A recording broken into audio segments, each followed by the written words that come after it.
we decided we wanted to delve a little bit more into prohibition. So we went back up to the Anti-Saloon League in Westerville, the museum, which we talked about earlier this week. And we found a lot of primary sources to go with the production you're going to see here in a little bit. But one of the things that we learned was that alcohol was considered the primary evil of all other crimes. If they could get rid of alcohol, everything else would go. Problems with your family, problems at work, crime, poverty, it was all related to alcohol. So after the amendment failed, they decided that what they were going to have to do, since this wasn't working with the government, is they were going to have to educate people, primarily children, and we're going to talk a little bit about that. But we have some primary sources of flyers and cartoons that were used to educate people. I put educate in quotes because a lot of it is, we believe, exaggerated. We're not sure where these facts came from. I'm only going to point out a couple to you, and then I'm going to pass them around so you can just take a look at them. The first one, this is a flyer that was passed out, and it's titled Assaults and Drink. It has percentages for different crimes that were committed, and 66.5% of assaults are committed in saloons, and then they have like how many, like 8% committed in the street, 7% at home. So it's just showing how many are done in bars. It says, the sober man thinks before he acts. Alcohol makes a man act before he thinks. And it talks about not being able to have self-control. So we'll just pass these around. Another one, since our production takes place in the family, all of our little cartoons and flyers have something to do with the family.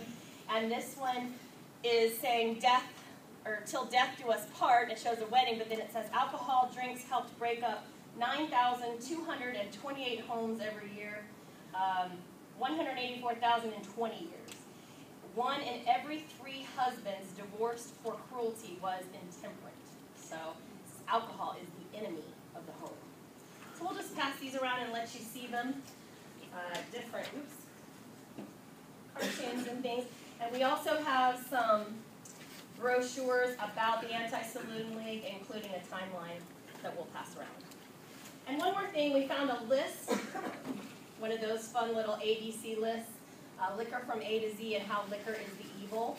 It starts everything on the list starts with A, B, C, D, like that. So I'm just going to point out a couple. One, it says destroys more homes and excites more murders, which goes with our production. And just for fun, it also grows more gray hairs. So you can see the list of these things, but all the things that alcohol supposedly does.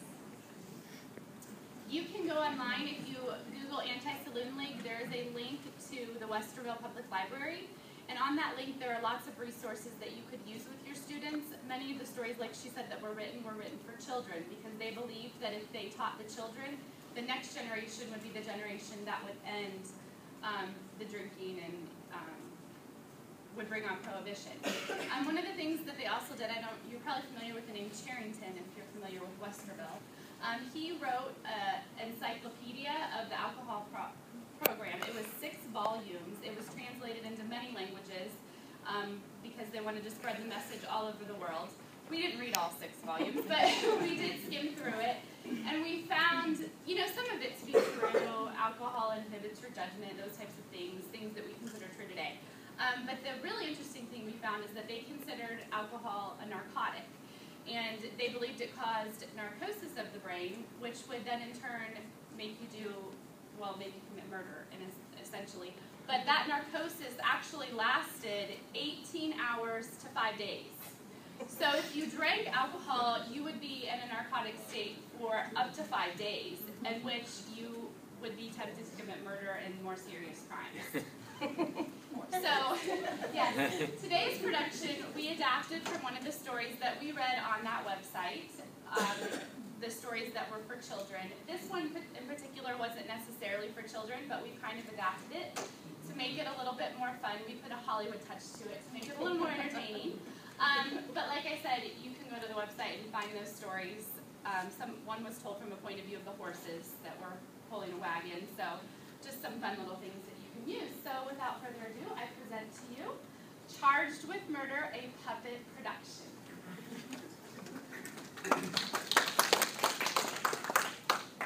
Scene 1, the courtroom. Prisoner at the bar, have you anything to say why sentence of death shall not be passed upon you? A solemn hush fell over the crowded courtroom, and every person waited in almost breathless expectation for the answer to the judge's question. The judge waited in dignified silence.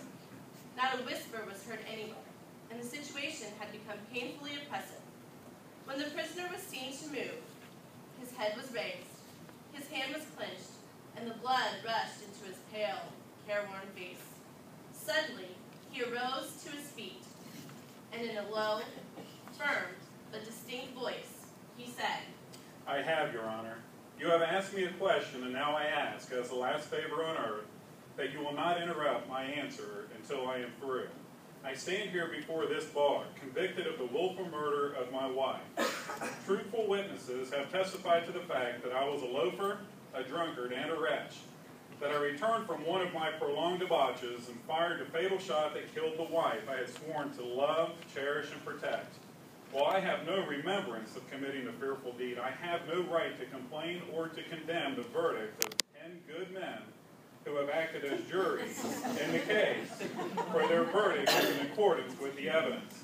But may it please the court, I wish to show that I am not alone responsible for the murder of my wife. Startling statement created a tremendous sensation. The judge leaned over the desk. The lawyers wheeled around and faced the prisoner. The jurors looked at each other in amazement. While the spectators could hardly suppress their intense excitement, the prisoner paused a few seconds, and then he continued in the same firm, distinct voice. I repeat, Your Honor, that I am not the only one guilty of murder of my wife. The judge on this bench, the jury in the box, the lawyers within the bar, and most of the witnesses, including the pastor of the old church, are also guilty before Almighty God, and will have to stand with me before the judgment throne, where we shall all be righteously judged. If it had not been for the saloons of my town, I never would have become a drunkard. My wife would not have been murdered. I would not be here now, ready to be hurled into eternity. Had it not been for these human traps, I would have been a sober man, an industrious workman, a tender father, and a loving husband. But today my home is destroyed, my wife murdered, my little children, God bless and care for them, cast out on the mercy of the world, while I am to be hung by the strong arm of the state. Scene 2, the sidewalk. God knows I tried to reform, but as long as the open saloon was in my pathway, my weak, deceived willpower was no match against the fearful, consuming, agonizing appetite for liquor.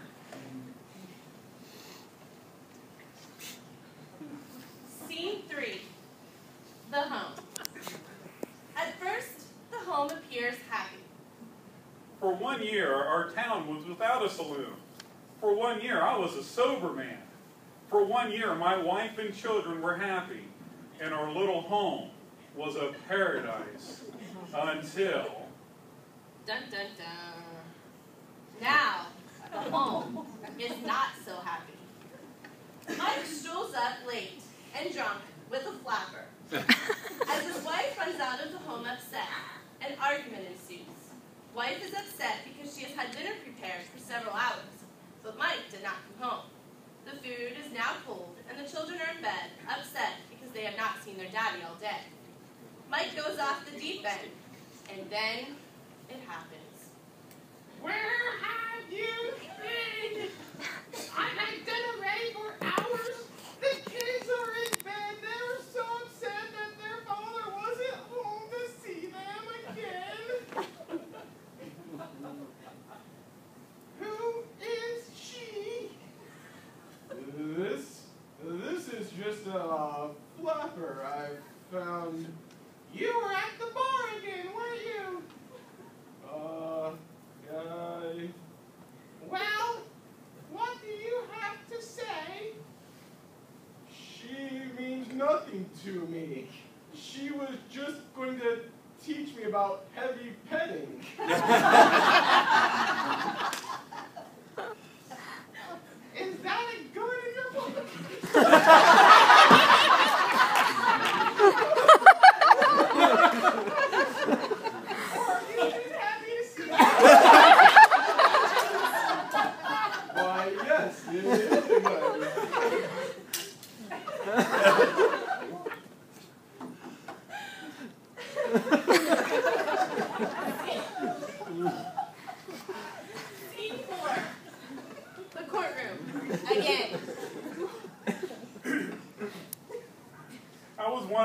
signed petitions against reopening the saloons in our town. One half of this jury, the prosecuting attorney in this case, and the judge who sits on this bench, all voted for the saloon. By their votes and influence, saloons were reopened, and they have made me what I am. The impassioned words of the prisoner fell like coals of fire upon the hearts of those present, and many of the spectators and some of the lawyers were moved to tears. The judge made a motion as if to stop further speech, when the speaker hastily said, No, no, Your Honor, do not close my lips. I am nearly through.